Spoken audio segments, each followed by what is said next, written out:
ओम शांति। आज 28 अप्रैल 2025। आज बाप दादा के अनमोल मधुर महावाक्य सुनते हैं। मीठे बच्चे, तुम्हारा प्यार विनाशी शरीरों से नहीं होना चाहिए।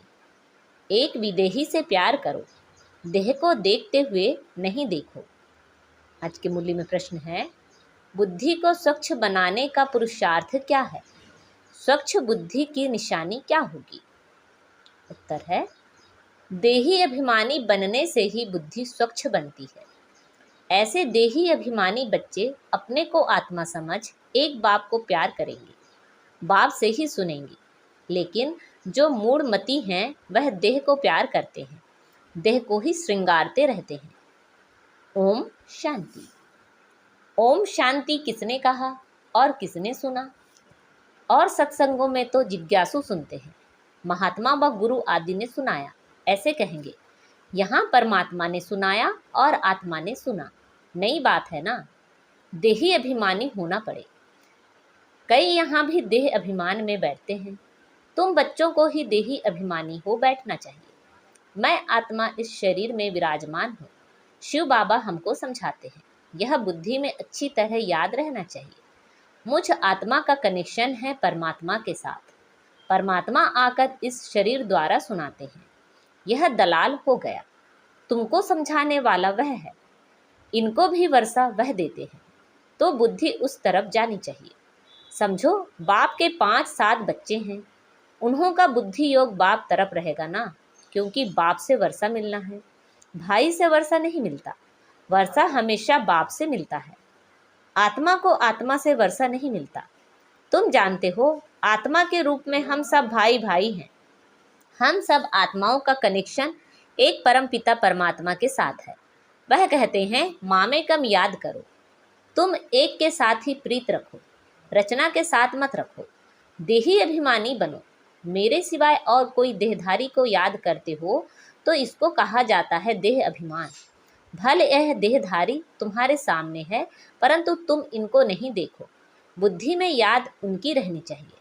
वह तो सिर्फ कहने मात्र भाई भाई कह देते हैं। अभी तुम जानते हो, हम आत्मा हैं, परम पिता परमात्मा की संतान है। वर्षा परमात्मा बाप से मिलता है। वह बाप कहते हैं, तुम्हारा लव मुझ एक के साथ होना चाहिए। मैं ही खुद आकर तुम आत्माओं की अपने साथ सगाई कराता हूँ। देहधारी से सगाई नहीं है, और जो भी संबंध है वह देह के यहाँ के संबंध है। इस समय तुमको देही अभिमानी बनना है। हम आत्मा बाप से सुनते हैं, बुद्धि बाप तरफ जानी चाहिए। बाप इनके बाजू में बैठ हमको नॉलेज देते हैं। उसने शरीर का लोन लिया हुआ है। आत्मा इस शरीर रूपी घर में आकर पाड़ बजाती है, जैसे कि वह अपने को अंडर हाउस अरेस्ट कर देती है। पाड़ बजाने के लिए है तो फ्री, परंतु इसमें प्रवेश कर अपने को इस घर में बंद कर पाड़ बजाती है। आत्मा ही एक शरीर छोड़ दूसरा लेती है, पाड़ बजाती है। इस समय जो जितना देही अभिमानी रहेंगे वह उच्च पद पाएंगे। बाबा के शरीर में भी तुम्हारा प्यार नहीं होना चाहिए, रिंचक मात्र भी नहीं। यह शरीर तो कोई काम का नहीं है। मैं इस शरीर में प्रवेश करता हूँ सिर्फ तुमको समझाने के लिए। यह है रावण का राज्य, पराया देश। रावण को जलाते हैं परंतु समझते नहीं हैं। चित्र आदि जो भी बनाते हैं उनको जानते नहीं हैं, बिल्कुल ही मूढ़मती हैं। रावण राज्य में सब मूढ़मती हो जाते हैं। देह अभिमान है ना, तुच्छ बुद्धि बन गए हैं। बाप कहते हैं, मूढ़मती जो होंगे वह देह को याद करते रहेंगे, देह से प्यार रखेंगे। स्वच्छ बुद्धि जो होंगे वह तो अपने को आत्मा समझ परमात्मा को याद कर परमात्मा से सुनते रहेंगे। इसमें ही मेहनत है। यह तो बाप का रथ है। बहुतों का इनसे प्यार हो जाता है। जैसे हुसैन का घोड़ा उनको कितना सजाते हैं। अब महिमा तो हुसैन की है ना, घोड़े की तो नहीं। जरूर मनुष्य के तन में हुसैन की आत्मा आई होगी ना। वह इन बातों को नहीं समझते। अभी इसको कहा जाता है राजस्व अश्वमेध अविनाशी रुद्र ज्ञान यज्ञ। अश्व नाम सुनकर उन्होंने फिर घोड़ा समझ लिया है, उनको स्वाहा करते हैं। यह सब कहानियां हैं भक्ति मार्ग की। अभी तुमको हसीन बनाने वाला मुसाफिर तो यह है ना। अभी तुम जानते हो, हम पहले गोरे थे फिर सावरे बने हैं। जो भी आत्माएं पहले पहले आती हैं तो पहले सतो प्रधान हैं, फिर सतो रजो तमो में आती हैं। बाप आकर सबको हसीन सुंदर बना देते हैं। जो भी धर्म स्थापन अर्थ आते हैं वह सब हसीन आत्माएं होती हैं। बाद में काम चिता पर बैठ काली हो जाती है, पहले सुंदर फिर शाम बनती है। यह नंबर 1 में पहले पहले आते हैं तो सबसे जास्ती सुंदर बनते हैं। इन लक्ष्मी नारायण जैसा नेचुरल सुंदर तो कोई हो ना सके। यह ज्ञान की बात है।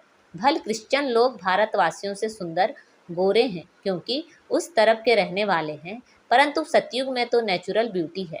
आत्मा और शरीर दोनों सुंदर हैं। इस समय सब पतित सावरे हैं, फिर बाप आकर सबको सुंदर बनाते हैं। पहले सतो प्रधान पवित्र होते हैं, फिर उतरते उतरते काम चिता पर बैठ काले हो जाते हैं।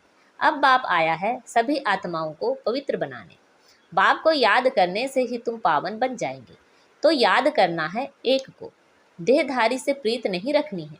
बुद्धि में यह रहे कि हम एक बाप के हैं, वही सब कुछ है। इन आँखों से देखने वाले जो भी हैं वह सब विनाश हो जाएंगे, यह आँखें भी खत्म हो जाएंगी। परम पिता परमात्मा को तो त्रिनेत्री कहा जाता है। उनको ज्ञान का तीसरा नेत्र है। त्रिनेत्री, त्रिकालदर्शी, त्रिलोकीनाथ, यह टाइटल उनको मिले हैं। अभी तुमको तीनों लोकों का ज्ञान है, फिर यह गुम हो जाता है। जिसमें ज्ञान है वही आकर देते हैं। तुमको बाप 84 जन्मों का ज्ञान सुनाते हैं। बाप कहते हैं अपने को आत्मा समझो, मैं इस शरीर में प्रवेश कर आया हूँ तुमको पावन बनाने। मुझे याद करने से ही पावन बनेंगे, और कोई को याद किया तो सतो प्रधान बन नहीं सकेंगे।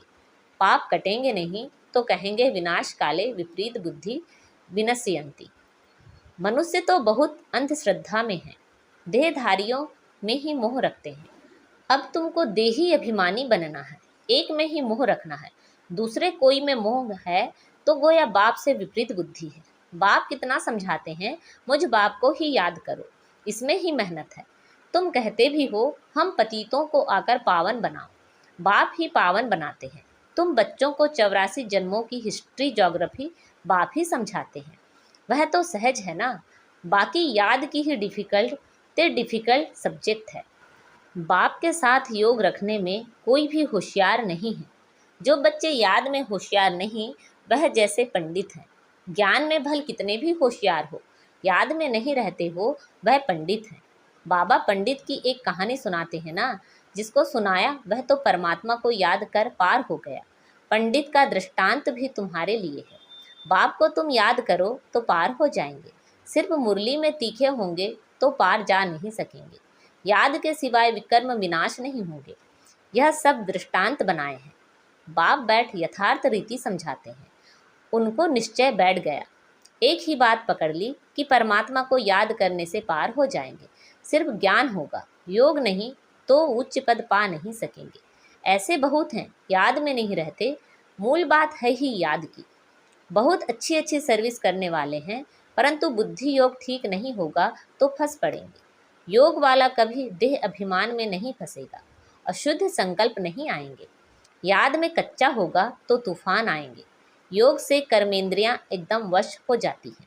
बाप राइट और रॉन्ग को समझने की बुद्धि भी देते हैं।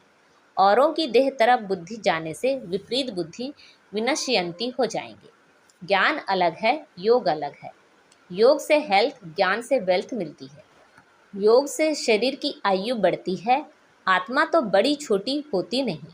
आत्मा कहेगी मेरे शरीर की आयु बड़ी होती है, अभी आयु छोटी है। फिर आधा कल्प के लिए शरीर की आयु बड़ी हो जाएगी। हम तमो प्रधान से सतो प्रधान बन जाएंगे। आत्मा पवित्र बनती है। सारा मदार आत्मा को पवित्र बनाने पर है। पवित्र नहीं बनेंगे तो पद भी नहीं पाएंगे। माया चार्ट रखने में बच्चों को सुस्त बना देती है। बच्चों को याद की यात्रा का चार्ट बहुत शौक से रखना चाहिए। देखना चाहिए कि हम बाप को याद करते हैं या और कोई मित्र संबंधी आदि तरफ बुद्धि जाती है। सारे दिन में याद कितनी रही अथवा प्रीत किसके साथ रही, कितना टाइम वेस्ट किया, अपना चार्ट रखना चाहिए। परंतु कोई में ताकत नहीं है जो चार्ट रेगुलर रख सके। कोई विरला रख सकते हैं। माया पूरा चार्ट रखने नहीं देती है, एकदम सुस्त बना देती है, चुस्ती निकल जाती है। बाप कहते हैं माँ में कम याद करो, मैं तो सभी आशिकों का माशूक हूँ। तो माशूक को याद करना चाहिए ना। माशूक बाप कहते हैं, तुमने आधा कल्प याद किया है, अब मैं कहता हूँ मुझे याद करो तो विकर्म विनाश हो जाए। ऐसा बाप जो सुख देने वाला है, कितना याद करना चाहिए। और तो सब दुख देने वाले हैं, वह कोई काम आने वाले नहीं है। अंत समय एक परमात्मा बाप ही काम आता है। अंत का समय एक हद का होता है, एक बेहद का होता है। बाप समझाते हैं, अच्छी रीति याद करते रहेंगे तो अकाले मृत्यु नहीं होगी, तुमको अमर बना देते हैं। पहले तो बाप के साथ प्रीत बुद्धि चाहिए। कोई के भी शरीर के साथ प्रीत होगी तो गिर पड़ेंगे, फेल हो जाएंगे, चंद्रवंशी में चले जाएंगे। स्वर्ग सतयुगी सूर्यवंशी राजाई को ही कहा जाता है, त्रेता को भी स्वर्ग नहीं कहेंगे। जैसे द्वापर और कलयुग है, तो कलयुग को रौरव नर्क तमो प्रधान कहा जाता है। द्वापर को इतना नहीं कहेंगे, फिर तमो प्रधान से सतो प्रधान बनने के लिए याद चाहिए। खुद भी समझते हैं हमारी फलाने से बहुत प्रीत है, उसके आधार बिगर हमारा कल्याण नहीं होगा। अब ऐसी हालत में अगर मर जाएं तो क्या होगा। विनाश काले विपरीत बुद्धि विनश्यन्ति, धूल छाई पद पालेंगे। आजकल दुनिया में फैशन की भी बहुत बड़ी मुसीबत है। अपने पर आशिक करने के लिए शरीर को कितना टिप टॉप करते हैं।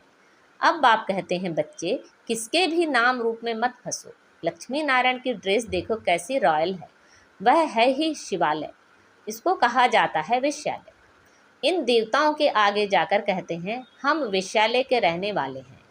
आजकल तो फैशन की ऐसी मुसीबत है, सबकी नज़र चली जाती है, फिर पकड़कर भगा ले जाते हैं।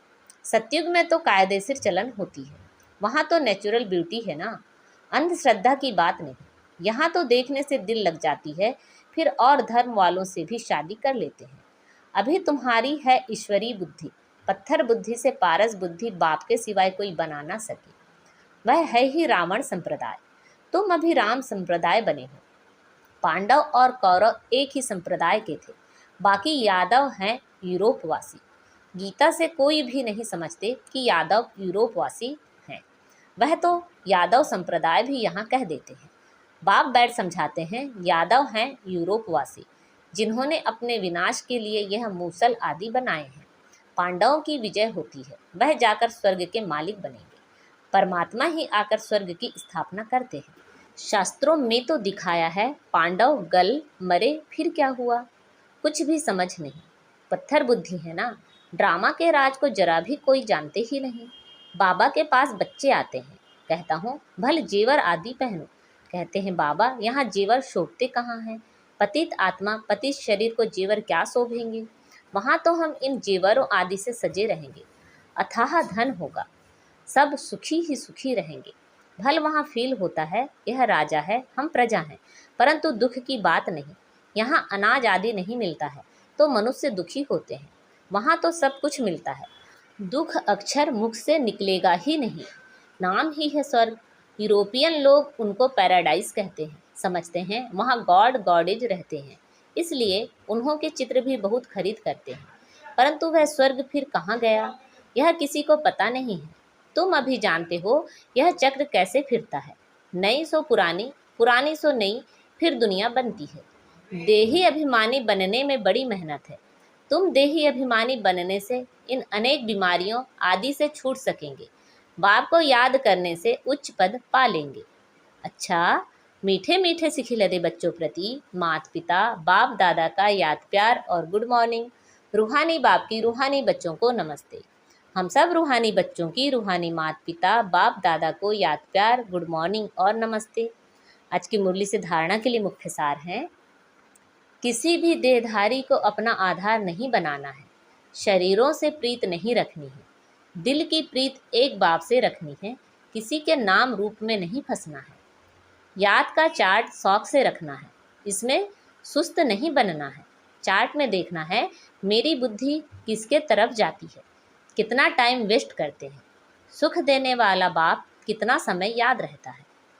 आज बाबा ने हमें वरदान दिया है, गृहस्थ व्यवहार और ईश्वरी व्यवहार दोनों की समानता द्वारा सदा हल्के और सफल भव। गृहस्थ व्यवहार और ईश्वरी व्यवहार दोनों की समानता द्वारा सदा हल्के और सफल भव। सभी बच्चों को शरीर निर्वाह और आत्म निर्वाह की डबल सेवा मिली हुई है। लेकिन दोनों ही सेवाओं में समय का, शक्तियों का समान अटेंशन चाहिए। यदि श्रीमत का काटा ठीक है तो दोनों साइड समान होंगे, लेकिन गृहस्थ शब्द बोलते ही गृहस्थी बन जाते हो तो बहानेबाजी शुरू हो जाती है। इसलिए गृहस्थी नहीं ट्रस्टी हैं। यह स्मृति से गृहस्थ व्यवहार और ईश्वरी व्यवहार दोनों में समानता रखो तो सदा हल्के और सफल रहेंगे। आज का स्लोगन है, फर्स्ट डिवीज़न में आने के लिए कर्मेंद्रिय जीत मायाजीत बनो। फर्स्ट डिवीज़न में आने के लिए कर्मेंद्रिय जीत मायाजीत बनो। अच्छा, अव्यक्त इशारे। कंबाइंड रूप की स्मृति से सदा विजयी बनो। आपके शिव शक्ति के कंबाइंड रूप का यादगार सदा पूजा जाता है। शक्ति शिव से अलग नहीं, शिव शक्ति से अलग नहीं। ऐसे कंबाइंड रूप में रहो। इसी स्वरूप को ही सहज योगी कहा जाता है। योग लगाने वाले नहीं, लेकिन सदा कंबाइंड अर्थात साथ रहने वाले। जो वायदा है कि साथ रहेंगे, साथ जिएंगे, साथ चलेंगे, यह वायदा पक्का याद रखो। अच्छा, ओम शांति।